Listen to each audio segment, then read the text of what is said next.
Bienaventurado el que lee y los que oyen las palabras de esta profecía y guardan las cosas en ella escritas, porque el tiempo está cerca. Son muchas las preciosas verdades que contiene la palabra de Dios, pero es la verdad presente lo que el pueblo necesita. Bienvenido a su programa, La Verdad Presente.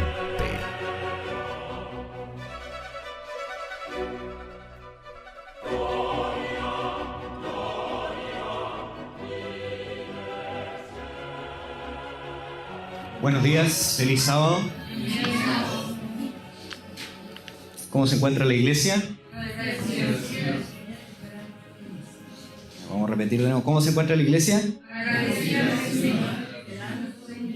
¿Cristo viene? Maranata. ¿Maranata? Cristo viene. Estamos bien, estamos conectados.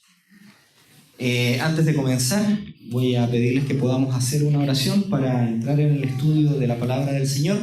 Donde están, puedan inclinar sus rostros para orar. Padre nuestro que estás en los cielos, santificado sea tu nombre, Señor. Te damos gracias esta mañana y te suplicamos, Señor, que tú puedas bendecir grandemente este estudio, que tu Espíritu Santo descienda sobre nosotros, abra nuestra mente, nuestro entendimiento y por sobre todo, que tú seas glorificado el día de hoy. Amén. Cristo Señor, te suplicamos además, ven pronto a buscarnos. Amén. Amén. De paso, vamos a pedir justamente que tengamos los celulares en modo avión para poder levantarnos al cielo, ¿cierto? En el espíritu. Bueno, para los que no me conocen, me presento, mi nombre es Jerick. Ya estuve predicando acá hace mucho tiempo, una vez. Así ya conocía, pero he visto que ha ido creciendo la iglesia, gracias al Señor. El tema que quería hablarles esta mañana es un tema que requiere que se concentren. Por favor, diáconos, los que no tengan Biblia, puedan prestarle Biblia a los que no tengan. Y los que tienen, sáquenlas para usarlas, ¿ya? Vamos a repasar el texto inicial que se encuentra en Isaías 26:2. Vamos a meditar un poco. Isaías 26:2.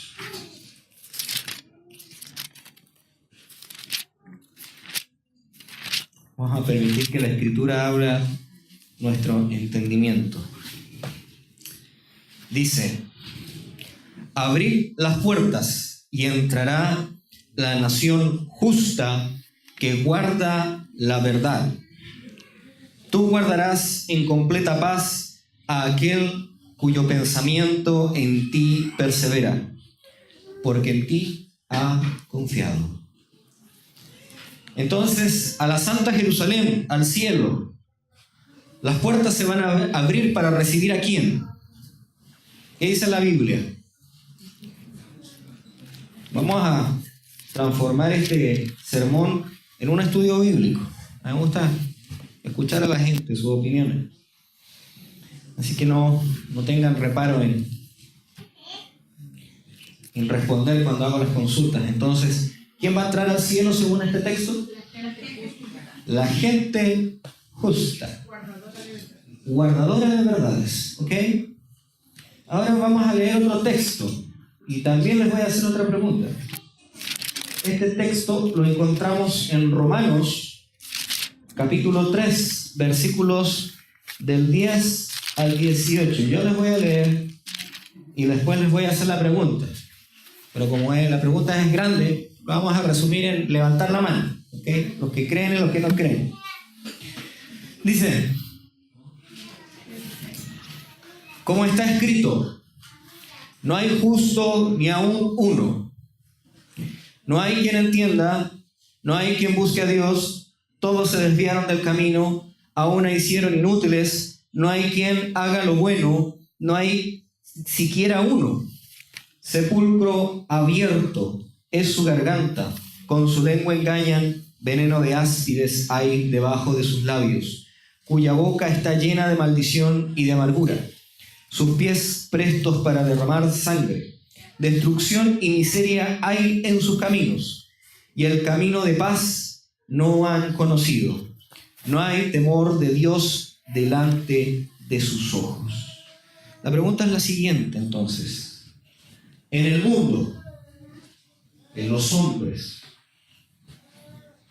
¿hay gente justa o no hay gente justa?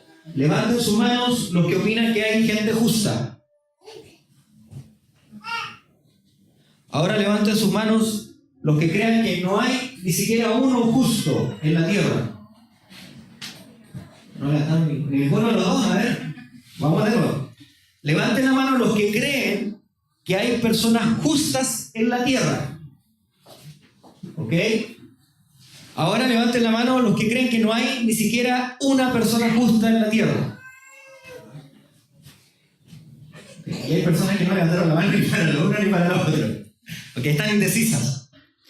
Bueno, hermanos, con el dolor de mi corazón, siempre pasa esto cuando confrontamos dos textos. Porque uno está diciendo una realidad, que al cielo entra ¿quién es? Y después me dice en otro texto que no hay ni siquiera uno. Entonces podríamos decir que Cristo no puede venir a buscar a nadie. Tenemos que caer en esa conclusión. Y algunos, cuando confrontan textos con textos, suelen cometer el error de apóstales. Leí el último versículo del otro lado, porque se dejan llevar por la última impresión que tiene la mente. O incluso la impresión que tiene predominancia en la mente. Tenemos inclinaciones naturales y para algunos les es más fácil creer que no hay justo, ni siquiera uno, ¿cierto? Y por lo tanto, cuando le hago la pregunta entre los dos textos, decantan por la opción que ya viene preconcebida. Algunos quedaron en la duda, ¿cierto? Vamos a estudiar justamente esto vamos a estudiar hoy. ¿Cómo es este tema? ¿Realmente qué dice la Biblia? ¿Y cuál es la solución para poder dar la mano entre dos textos que aparentemente no tienen explicación el uno con el otro? En el pueblo evangélico hoy en día, nosotros sabemos que ellos rechazan. ¿Qué parte de la Biblia rechazan? El Antiguo Testamento. Por lo tanto, si yo no hubiera leído este texto a una persona de una iglesia evangélica, su idea preconcebida lo hubiera inclinado hacia dónde? Que no es justo ni siquiera, porque está en el Nuevo Testamento, claro. Y el Nuevo Testamento está por sobre el Antiguo Testamento. Si yo lo hubiera leído, por ejemplo, le hubiera hecho la pregunta a un judío que rechaza ¿qué cosa? El Nuevo Testamento. Y le hubiera hecho la pregunta, yo hubiera dicho a él, hay justos, porque lo dice el Antiguo Testamento. Yo no creo en el Nuevo Testamento, eso es de los gentiles. Eso no es de Dios. ¿Se dan cuenta? Eso pasa hoy en el seno de nuestra iglesia. Tenemos ideas preconcebidas que tienen que ver con culturas teológicas que no provienen del estudio de la Biblia y solo la Biblia. ¿Ok? Puedo decirles que, por lo menos para que sepan por dónde va el asunto, los que hubieran tenido una mentalidad judía hubieran estado más cerca de la verdad. Los que respondieron no hay justo ni siquiera uno, como hice la pregunta, es una tendencia de la teología evangélica que no representa la creencia adventista. No es lo que nosotros predicamos, lo que nosotros creemos y lo que se nos ha enseñado. Entonces, hay un grave problema que tenemos que ahí reparar para entender por qué el texto dice que no hay justo ni siquiera uno y a qué se refiere. Porque recuerden que los textos, ¿qué deben tener? Contextos. Y si no hay un contexto, como dice el dicho adventista, se transforma en ¿qué cosa? En un pretexto. Pretexto para mis propias conductas. Pretexto para lo que yo deseo. No para lo que Dios dice o manda. La semana pasada escuchábamos el sermón, ¿cierto? ¿Cuál era la definición de pecado? A ver si se recuerdan.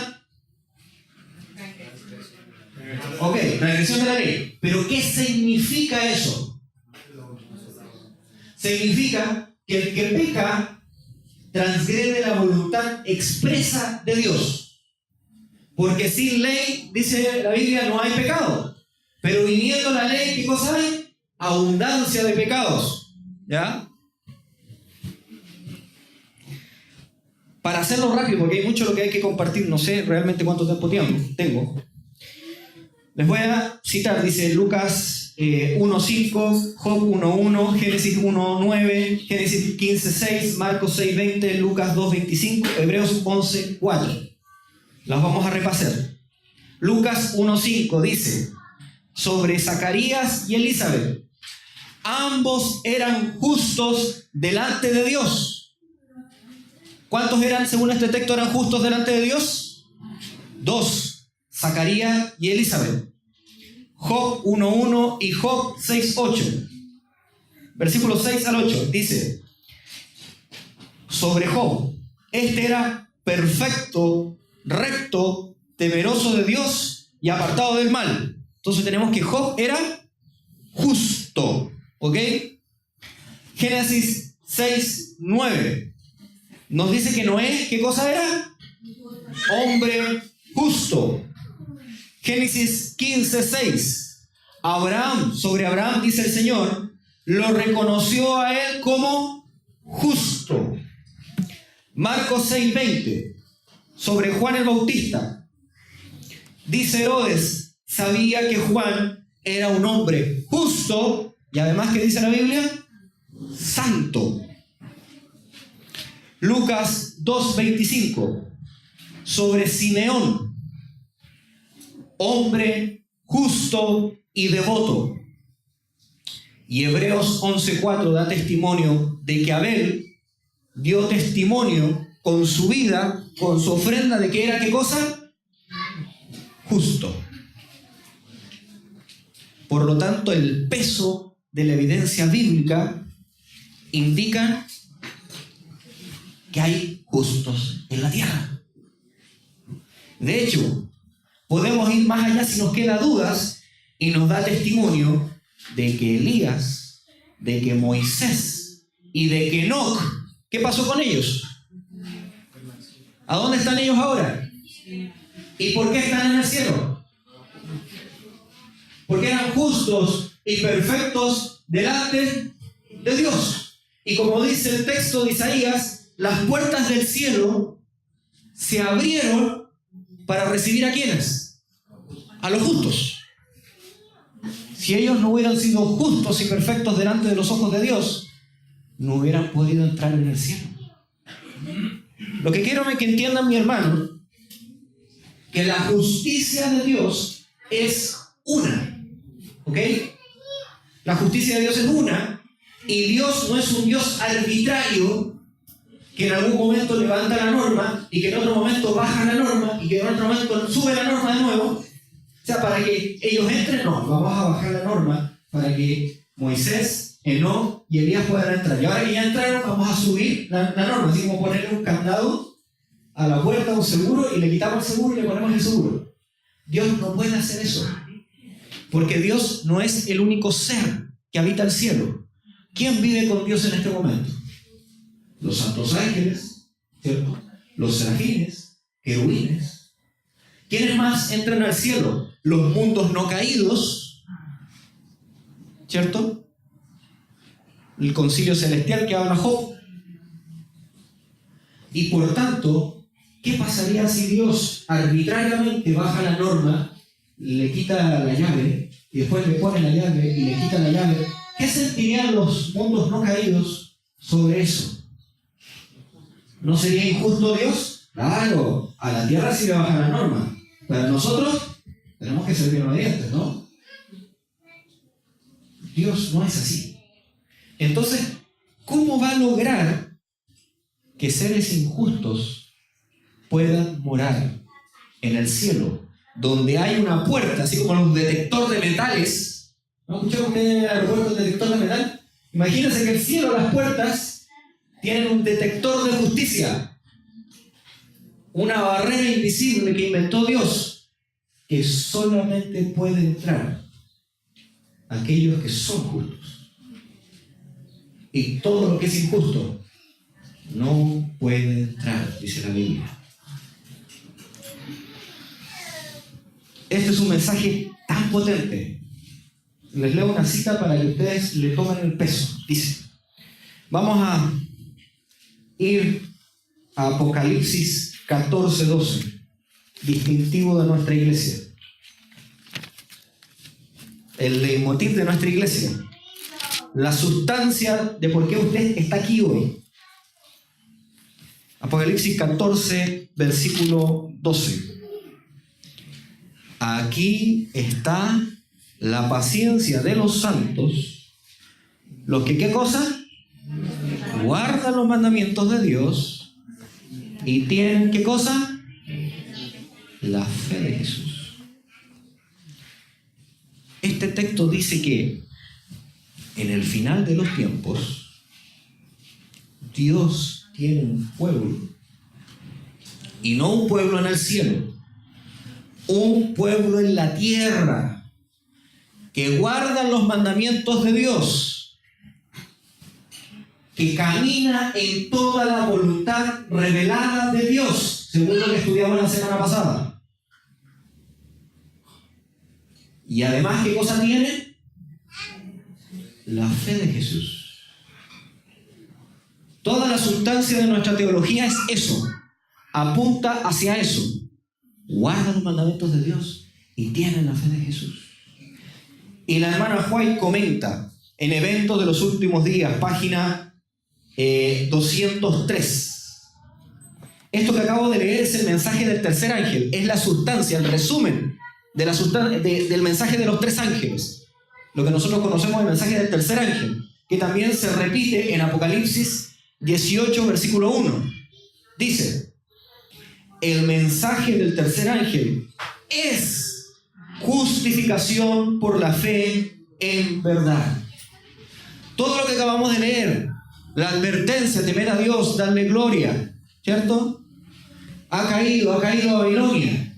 Si alguno tiene la marca de la bestia en su frente o en su mano, todo eso es justificación por la fe. Y uno dice, pero ¿cómo eso no es justificación por la fe?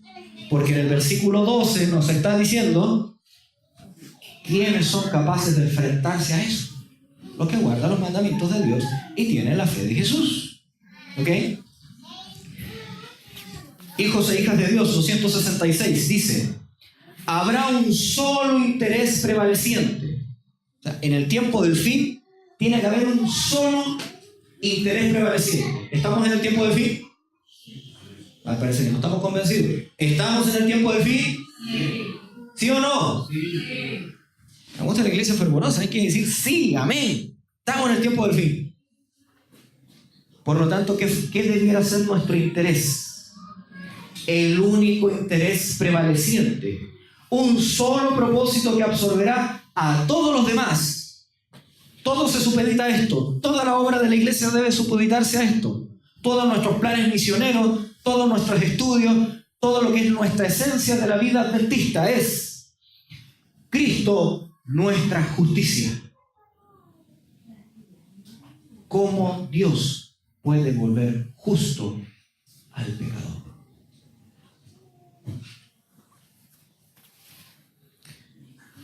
Dios no solo declara justo de manera arbitraria a un hombre, porque recuerden que hay un detector de justicia ahí en la puerta celestial. No solamente dice, tú crees en mí, eres justo. No. Luego que tú crees en Él, lo que dice el Señor es que Él comienza a volverte justo.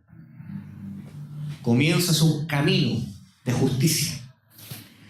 Y lo que va a centrar el pensamiento de la iglesia es: ¿cómo puede ser esto posible? Que Cristo pueda volverme justo y llevarlo a la realidad.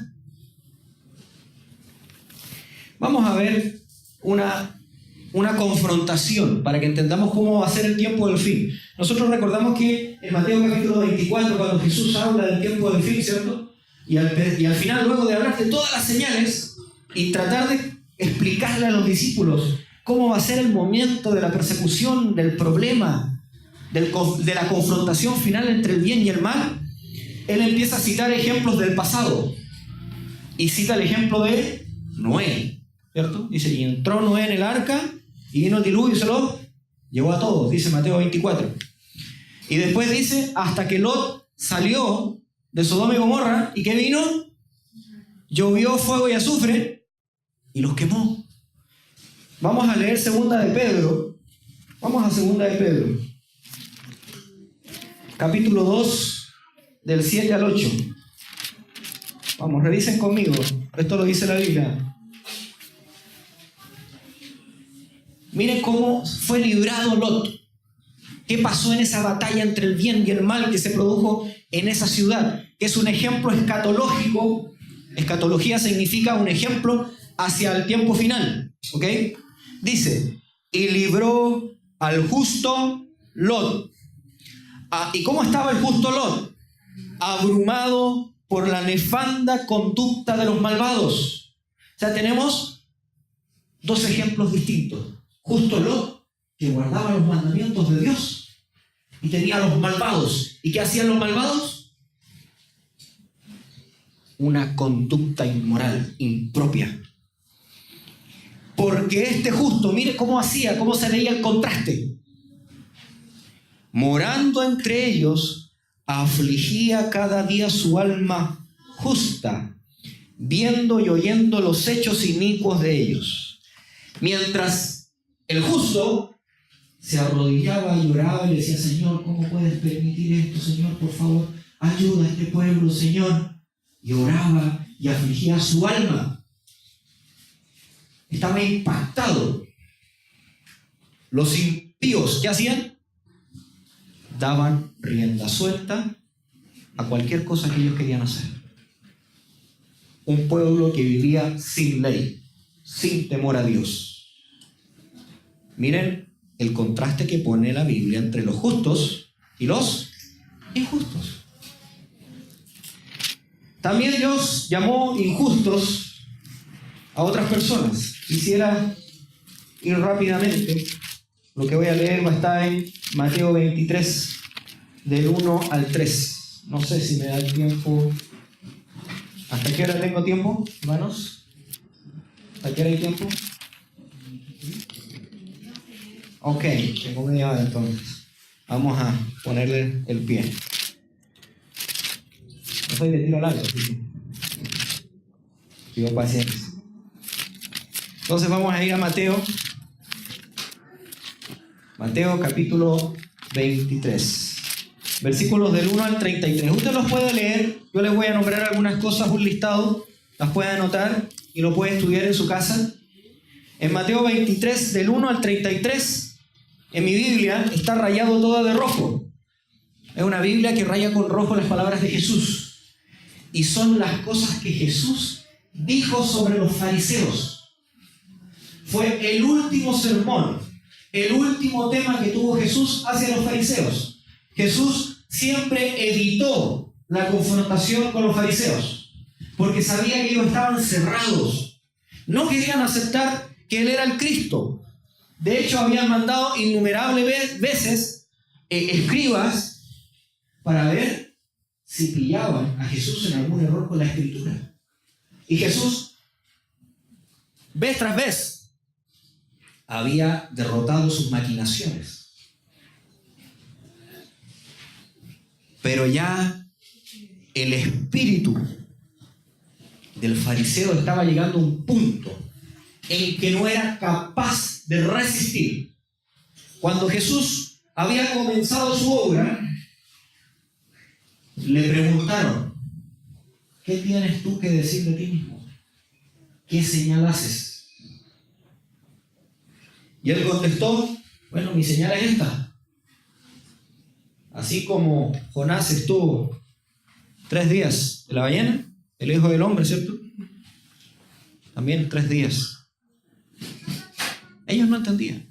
Pero durante sus 3 años y medio de ministerio, Jesús había hecho muchas señales, muchas sanaciones, muchos milagros, cosas geniales. No solamente él, sino que sus discípulos hacían milagros o no hacían milagros, según la Biblia. Dice que los 70 salieron a hacer milagros, los 12, y que los sanos recuperaban, o sea, los enfermos recuperaban la salud, leprosos, paralíticos, ciegos. ¿Cuántas señales había hecho Jesús entonces? Quedaba en evidencia. ¿Y quién estaba con Jesús?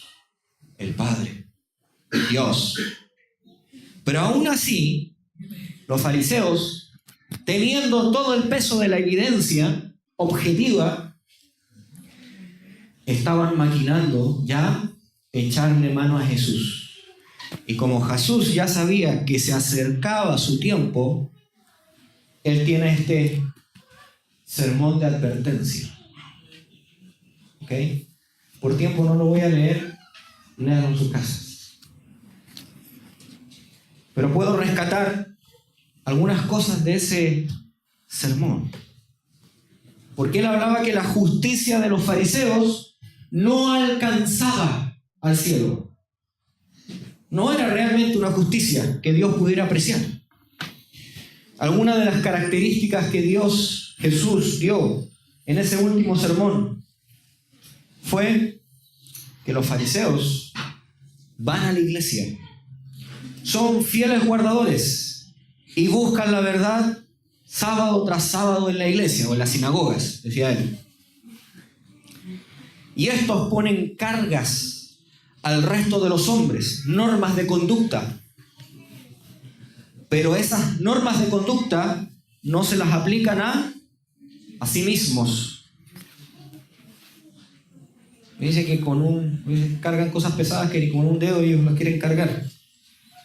Hacen actos públicos y los hacen para que el resto los vea de que son santos y justos. Les gusta tener influencia en la iglesia, sentarse en los primeros puestos. Les gusta ser conocidos y reconocidos como maestros, personas que saben de la Escritura. Pero ¿cuál es el problema? El problema es que no dan ejemplo. No quieren arrepentirse. Critican a los que quieren ir en pie del Maestro, seguir a Jesús. Y están cambiando y no están cambiando ni tomando decisiones en su vida. También Jesús habló de que entre los fariseos habían algunos que se aprovechaban de los hermanos. Veían que tenían alguna ventaja sobre ellos y los estafaban, si podían. Les quitaban dinero. Eran capaces de hacer grandes sacrificios con tal de conseguir bautismos, personas para la iglesia. Pero luego de que caminaban esas distancias, los transformaban ¿en qué cosa? A seguir el mismo ejemplo que hacían ellos. Los mantenían como seres inconversos. Son personas que buscan justificación a sus pecados. En una parte decía de que el fariseo oraba al Señor y decía: gracias, Señor, porque no soy como el publicano, ¿cierto? Ellos justificaban sus pecados. Y son estrictos guardadores de asuntos que no requieren sacrificio de los apetitos. Ellos diezmaban el eneldo, el comino, eran minuciosos en todo. Todo lo que no significara sacrificio de sus propios apetitos morales. Pero no podían contenerse a sí mismos. Tenían problemas de contención. Estos eran como sepulcros blanqueados por dentro no tienen poder, pero por fuera se veían limpios, blancos, puros, justos. Vamos a ir a Romanos capítulo 7. Muchas veces Romanos 7, y esto pasa con los pueblos evangélicos, ojalá no lo pase a usted. Cuando leemos Romanos 7, dice, ven, Pablo tenía problemas en la carne. ¿Cómo no los voy a tener yo? Pero Romanos 7, cuando uno lee el libro de Romanos, y empieza de Romanos desde el capítulo 1 hasta el último capítulo, se va a dar cuenta que Romanos narra la experiencia desde que tú no eres convertido y estás en el mundo y pasas a ser pueblo de Dios, cómo se produce ese milagro, cómo es la justificación y cómo es caminar en Cristo y de las cosas que tienes que cuidarte, que ya en Romanos 16, 15 habla de eso, los peligros de la vida cristiana. Pero en Romanos 7 se enfoca en lo que es la vida natural de alguien que cree en Dios, pero en su vida no ha existido el nuevo nacimiento. Lo voy a poner de esta manera. Romanos 7 habla de Pablo antes de caerse del caballo, que estábamos estudiando hoy en la mañana. Ese es Romanos 7. Y Romanos 8 es Pablo después de que se cayó del caballo. Y miren lo que dice Romanos 7. Vamos a leer del versículo 14 al 24. Del 14 al 24. Esto explicaba el fariseo Pablo. Porque sabemos que la ley es espiritual, pero yo soy carnal, vendido bajo el pecado. Pues lo que hago no lo entiendo, pues no hago lo que quiero, sino lo que aborrezco, esto hago. Esto es lo que significa dar cosas contra el aguijón. Esto es lo que tenía Pablo oculto en su corazón como vida de fariseo. No podía controlar sus pasiones.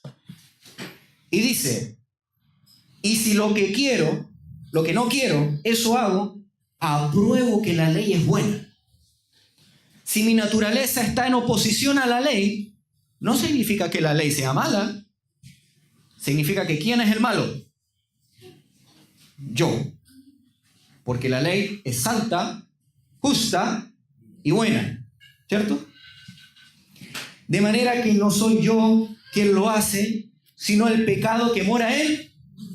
Está diciendo que él es preso del pecado, que su voluntad está cautiva por el pecado, porque él no quiere.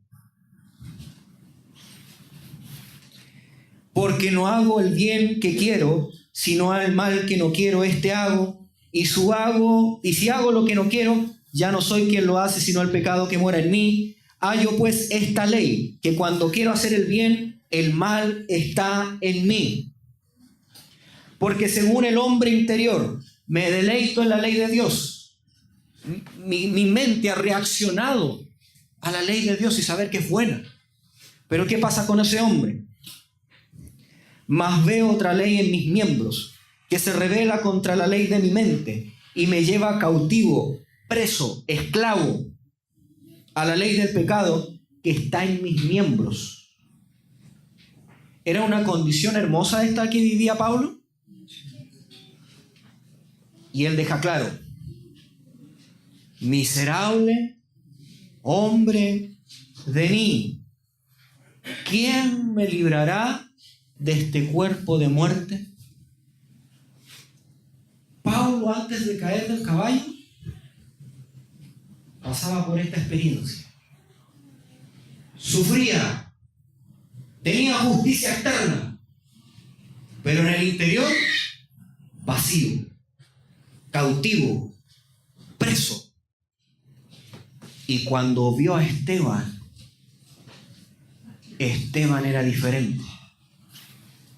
Esteban era libre.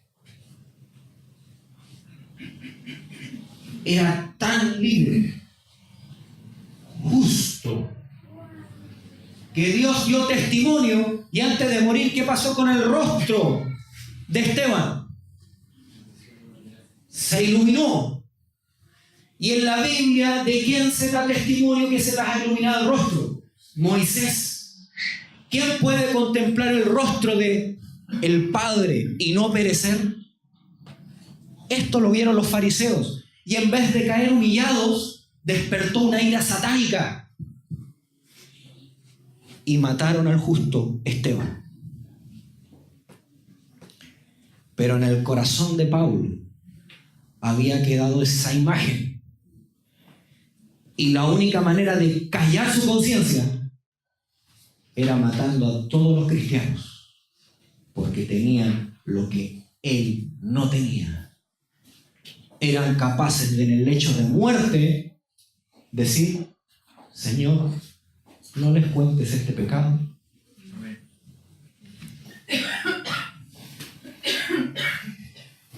Pablo, después de caer del caballo, tiene esta experiencia y dice, porque recuerden que los capítulos los dividimos los hombres, esto es una carta completa. Gracias doy a Dios por Jesucristo nuestro Señor. Así que entiendan el problema. Yo mismo, o como dice en el griego original, yo solo, egos autus, sirvo a la ley de Dios cuando yo estoy solo. Sirvo con mi mente a la ley de Dios. Mi cuerpo se revela cuando yo estoy solo. Más con la carne a la ley del pecado. Cuando mi vida es una vida sola, desdichada, miserable, desprovista de la gracia de Dios. Y Romanos 8, su primer versículo dice: ahora pues, ninguna condenación hay para los que ya no están solos, para los que están en Cristo Jesús. Porque estos, a diferencia de los de Romanos 7, no andan conforme a la carne, sino que estos pueden andar conforme al Espíritu. Porque la ley del Espíritu de vida en Cristo Jesús nos ha librado de la ley del pecado y de la muerte. Porque lo que era imposible para la ley, por cuanto era débil por la carne, Dios, enviando a su Hijo en semejanza de carne de pecado, y a causa del pecado, condenó el pecado en la carne. Le puso sentencia de muerte. La mató. Mató el pecado que hay en la carne. ¿Con qué fin? Para que la justicia de la ley se cumpliese en nosotros. Pongan atención en las palabras de Pablo. La justicia de la ley se debe cumplir ¿dónde? En nuestras vidas. En nosotros. Que no andamos conforme a la carne, sino conforme al Espíritu.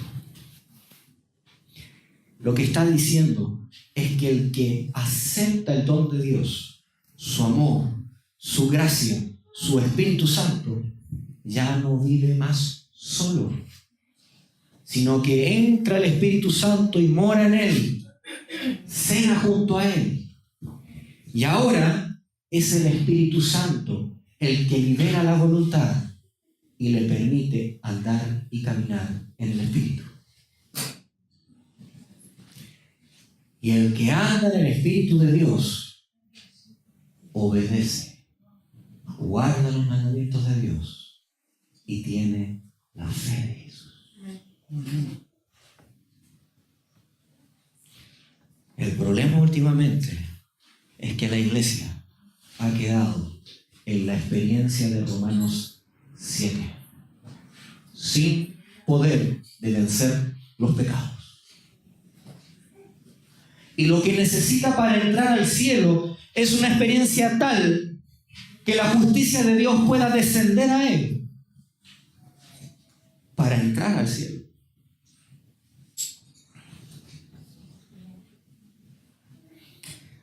La justicia de Dios es tan maravillosa que aún la podemos compartir. Podemos compartir de nuestro espíritu a nuestros hijos. David dijo de sus padres: porque en pecado fui formado. Y él sabía que tuvo que luchar contra esa naturaleza. Pero la Biblia, así como David dio testimonio de su nacimiento, la Biblia da testimonio del nacimiento de Juan el Bautista. Esos dos padres, la Biblia los declara justos. Y ese niño, aún dentro del vientre de sus padres, era sensitivo al Espíritu de Dios. Medítenlo, piénsenlo. Porque cuando Cristo se acercó, no habiendo nacido aún, a la guatita de Elizabeth, ¿qué pasó con el bebé? ¿Qué pasó con Juan el Bautista? Brincó de alegría. Y dice que Elizabeth dice: ciertamente, ¿qué cosa? Lo que tú llevas viene de Dios. Mi hijo brincó. El hijo de Elizabeth, como da testimonio en la Biblia, tenía el Espíritu Santo. Tan distinto puede ser el hijo de un adventista si sus padres reciben la justicia de Cristo. Hago misericordia a millares, los que guardan mi pacto y guardan mis mandamientos. Hasta las 1000 generaciones, dice la Biblia. ¿Creen en el poder del Señor? Amén. Hay un engaño que tiene la iglesia. Creemos que no se puede guardar la ley. Y es verdad, no podemos guardar la ley cuando somos solos, cuando caminamos en este mundo desprovisto de la gracia de Cristo. No podemos. Es una carga pesada, imposible. Pablo dio testimonio de eso. ¿Cuánto luchó en la carne para sujetarse a la ley? ¿Cuánto? Toda su vida, vacío por dentro.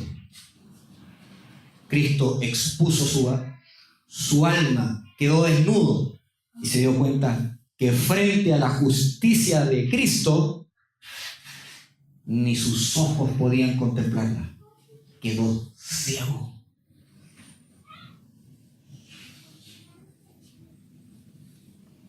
Se dio cuenta que era pobre, ciego y desnudo frente a la justicia de Dios.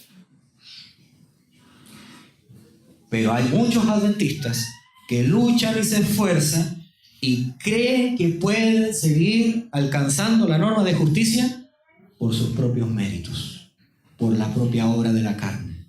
Y se ofuscan. Yo he visto esto mucho en jóvenes. ¿Qué edad tienen ustedes? ¿Qué edad tienen? 23. 20. Y yo he visto jóvenes adventistas más o menos de esa edad, cuando empiezan a la vida, a la universidad, y se esfuerzan, y al final rechazan y se van. ¿Por qué? Porque les es difícil llevar una vida doble.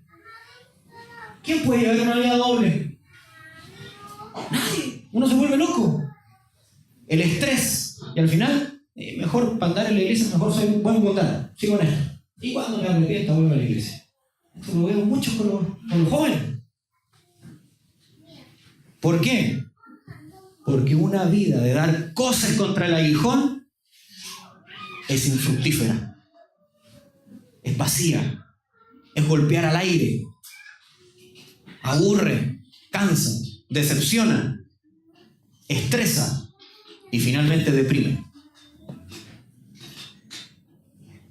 Y conozco muchos hermanos también que llevando esa lucha solos se han vuelto locos y llegan a edades avanzadas y viven temerosos y con estrés y preocupados de la justicia de Dios, con temor de la venida de Cristo, siendo que para el cristiano la promesa de la venida de Cristo debería ser lo más hermoso, porque sabemos que estamos en Cristo y que nos viene a buscar ¿quién no quiere que Cristo lo venga a buscar? Y que termine el pecado y el dolor de este mundo. Yo me angustio. De hecho, mi esposa y yo siempre le digo, hay noticias que no me puede contar.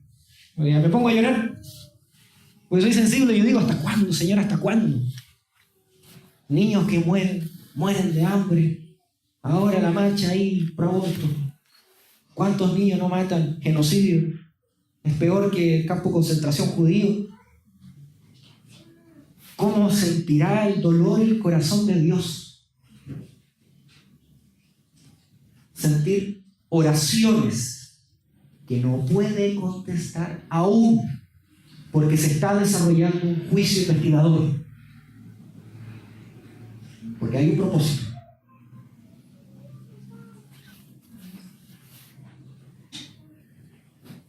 Apocalipsis capítulo 3.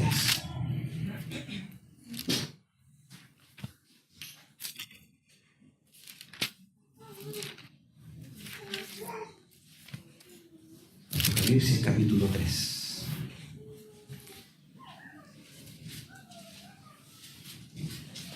Bueno, yo les paso el dato, pero hay muchos hermanos que se sienten descontentos de la iglesia.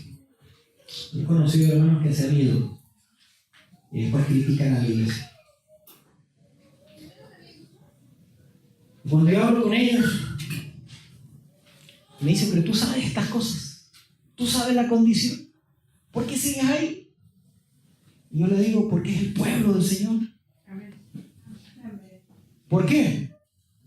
Porque la Biblia dijo que el pueblo del Señor, antes de la venida de Cristo, ¿en qué estado iba a estar? La Odisea.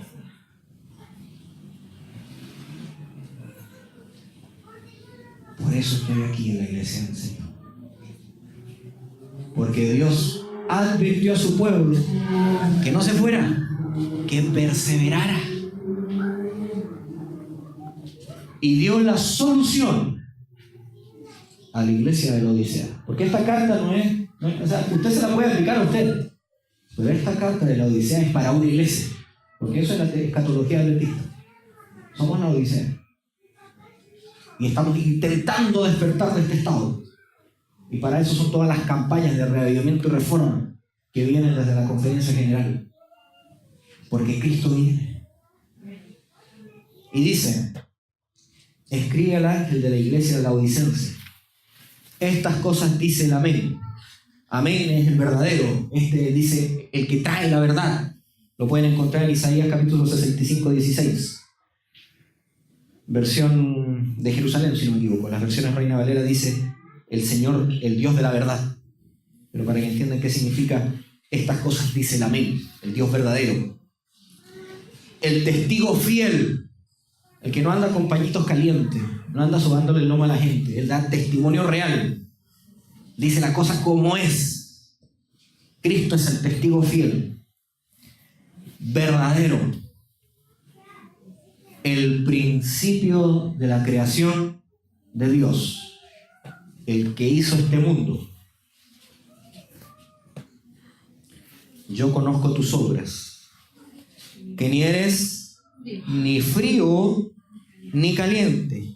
Quisiera que fuese frío o caliente, mas porque eres tibio y no frío y caliente, te vomitaré de mi boca. La condición de Romanos 7, a Dios le da náuseas. ¿Usted ha sentido náuseas? Vamos a ir a otro nivel. Usted ha sentido un asco tal que ya no tiene náuseas, sino que tiene arcadas. Así como, ¿ya? ¿Cómo se siente esa sensación desagradable? Eso es lo que le produce la iglesia de la Odisea a Dios. Náusea, desagradable, cochino, sucio. Y Dios está ahí aguantándose, porque no los quiere vomitar. Pero les dice, pero si ustedes siguen ahí, ¿qué va a pasar finalmente? Los vomitaré de mi boca. Porque dices que yo soy rico y estoy enriquecido y no tengo necesidad de nada, y no conoce que tú eres un desventurado, miserable, pobre, ciego y desnudo. Y el único lugar en la Biblia donde aparece la expresión miserable, tal como aparece aquí, es en Romanos 7. Para el adventista que ha aprendido a estudiar y busca texto con texto, busca su significado bíblico, no existe otra conexión que pueda hacer Apocalipsis 3 de miserable que la experiencia del miserable hombre de mí. La experiencia de la Odisea es la experiencia de Romanos 7. Medio convertido, medio sancochado. Viene a la iglesia pero no tiene poder. Pero aquí está dando la explicación. ¿Por qué? Porque está sujeto en esa experiencia de manera que lo desea. Él desea estar en esa condición. Porque se siente rico y que no tiene necesidad. No se da cuenta que esa justicia nos sirve para entrar ¿dónde? Al cielo. Él cree que con esa justicia puede entrar al cielo, que con esa justicia es suficiente. Pero no se da cuenta que al cielo solamente entran cosas santas y justas. Escúcheme bien. Dios ama al pecador, pero aborrece ¿qué cosa? Al cielo no entra el pecado. No entran infiltrados. No entran medios convertidos. Al cielo entran justificados. Y les tengo que narrar, por lo que me queda de tiempo, de los narros, no se los voy a leer, pero en el atrio exterior, deseado de todas las gentes, dice que había una experiencia que los fariseos habían rechazado. El atrio exterior, justo después de la batalla que tiene con los judíos, con el último sermón que estábamos hablando, Jesús siente un pesar, porque él sabe la reacción que produjo las palabras que él había dicho, y él sabe que era lo último que podía decirles, para ver si alguno reaccionaba y cambiaba. Pero él estaba sintiendo que en vez de reaccionar, ahora estaban deseando ¿qué cosa? Su muerte. Habían rechazado la idea de que la religión no era para servirse a sí mismo, sino que la religión verdadera era para morir al yo, para servir, para que el grano entre en la tierra, se oculte a los ojos de los hombres, sin que nadie lo desee, como si se hubiera desperdiciado la semilla. Pero luego el Espíritu Santo hace germinar la semilla y da mucho fruto. Esa es la experiencia de la verdadera religión, que se atesora y se esconde en el corazón.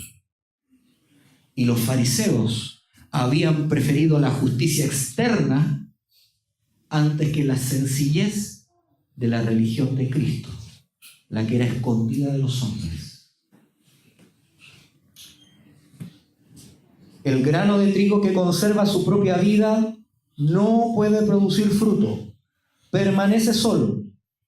Cristo podía, si quería, salvarse de la muerte, pero si lo hubiese hecho, habría tenido que permanecer solo. No podría haber conducido a hijos e hijas a Dios. Únicamente por la entrega de su vida podía impartir vida a la humanidad.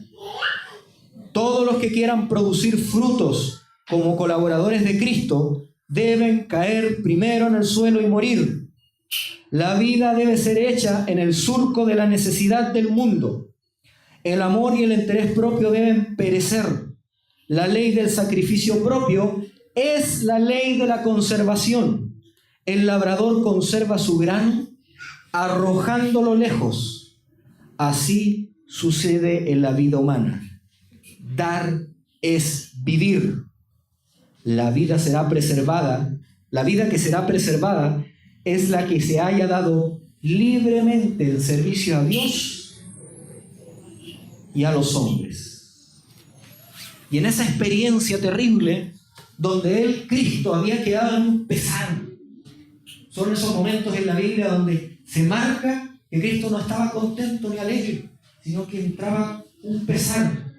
Dice que lo vinieron a buscar Felipe y le decía: unos te quieren ver, no los que estaban en el templo, unos que no podían entrar, porque los fariseos no los dejaban entrar, les tenían prohibido entrar en la sección del templo. Y Jesús dice que sale al atrio exterior y se encuentra con griegos. Estos sí tenían necesidad de Cristo. Los fariseos no tenían necesidad de Cristo y habían rechazado sus palabras, pero los griegos querían escucharle.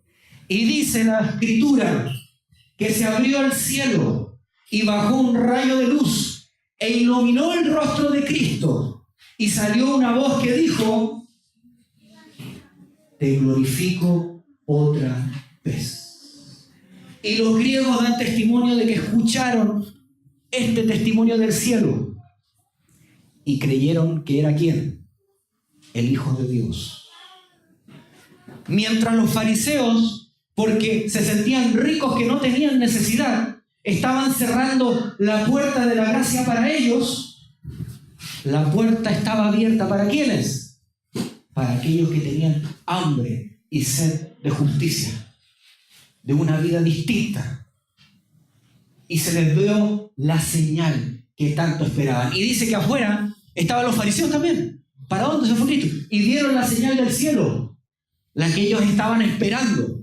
Pero como ya habían propuesto en su corazón dar muerte a Cristo, dijeron: son voces, son ruidos, son truenos, eso no es nada. Lo que el Señor había mandado para despertarlos como última razón de fe para que se convirtieran, terminó siendo el elemento que los condenó, porque ya no rechazaban a Cristo. ¿A quién estaban rechazando? A Dios, quien había dado testimonio que Cristo era su Hijo. La ceguera tan difícil y dura es que nos lleva hasta el punto de cegarnos de la palabra de Dios, de su mensaje, de sus señales, y nos hace avanzar en presunción. Qué cosa es terrible la presunción. Creer que Cristo está contigo cuando eres pobre, miserable, ciego y desnudo. Y la Odisea sufre de presunción. Y el Señor le aconseja: yo te aconsejo que de mí compres oro refinado en fuego para que seas rico, y vestiduras blancas para que seas cubierto y no se descubra la vergüenza de tu desnudez. Unge tus ojos con colirio. ¿Para qué? Para que veas. Mis hermanos, hay algo que Cristo dijo y lo repitió: mirad que nadie os... Primera de Juan,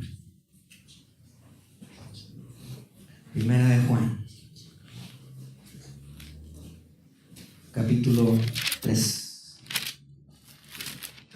Vamos a leerlo de la Escritura.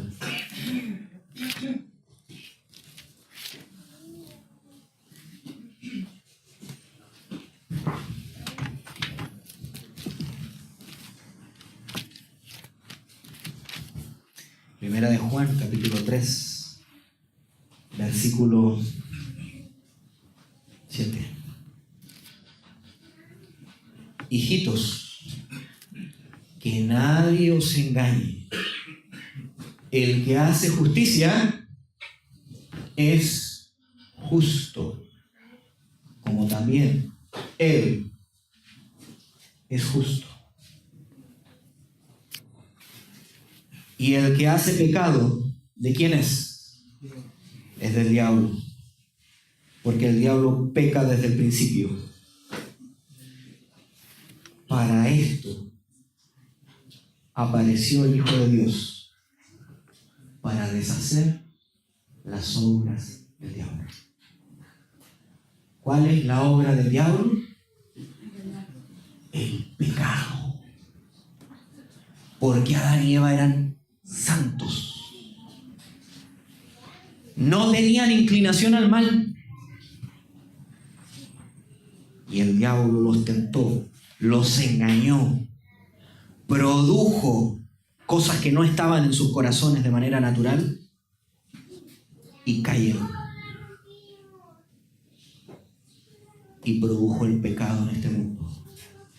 Cristo vino a deshacer las obras del diablo. Vino a sacar el pecado de tu corazón y de mi corazón. Y para eso, al que no conoció pecado por nosotros, lo hizo pecado, para que nosotros fuésemos hechos justicia de Dios en él. Quien llevó él mismo nuestros pecados en su cuerpo sobre el madero, para que nosotros, estando muertos a los pecados, vivamos a la justicia, y por cuya herida fuiste sanados. En gran manera me gozaré en Jehová, mi alma se alegrará en mi Dios, porque me vistió con vestiduras de salvación, me rodeó con el manto de su justicia. Isaías 61:10.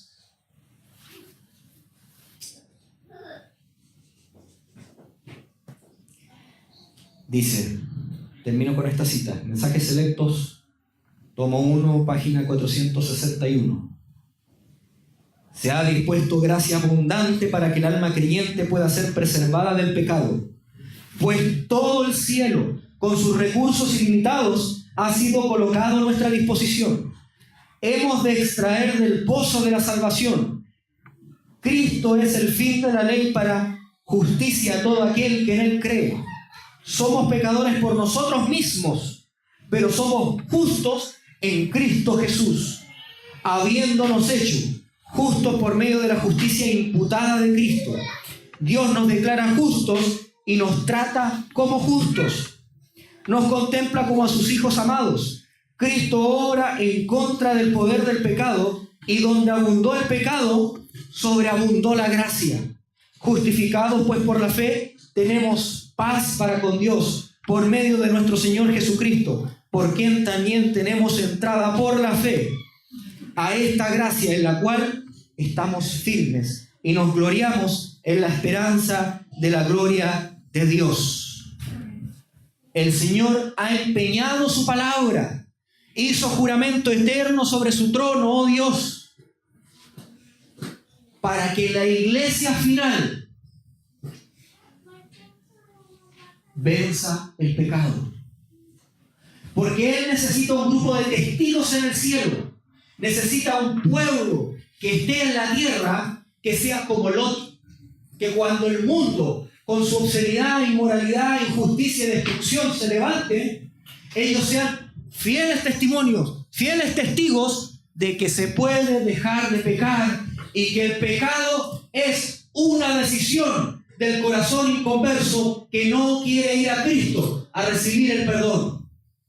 Cristo necesita un pueblo que sea capaz de vindicar el nombre de Jesús y proclamar no solo a la tierra, sino al universo que Él es capaz de justificar al pecador.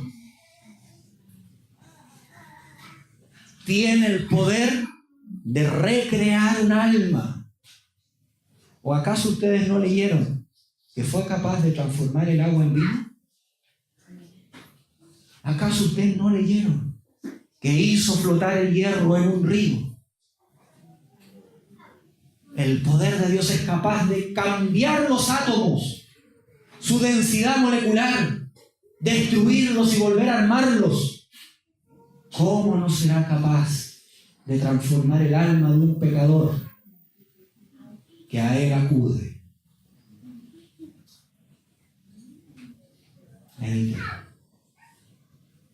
Cristo quiere llevarse a su iglesia al cielo, pero necesita que su iglesia dé este testimonio que Cristo puede salvar hasta los últimos.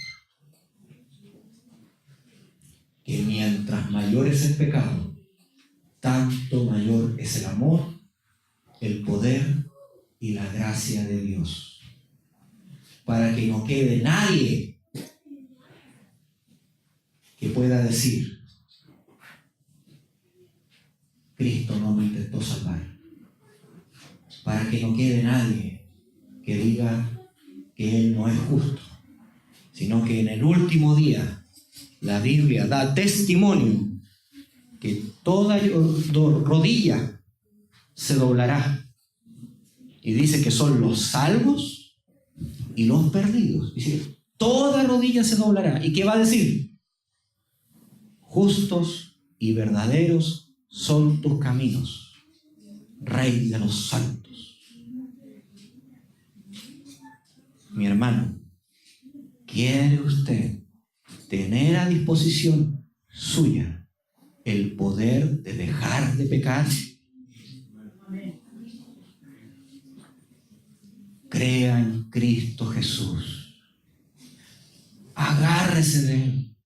Aférrese a Él.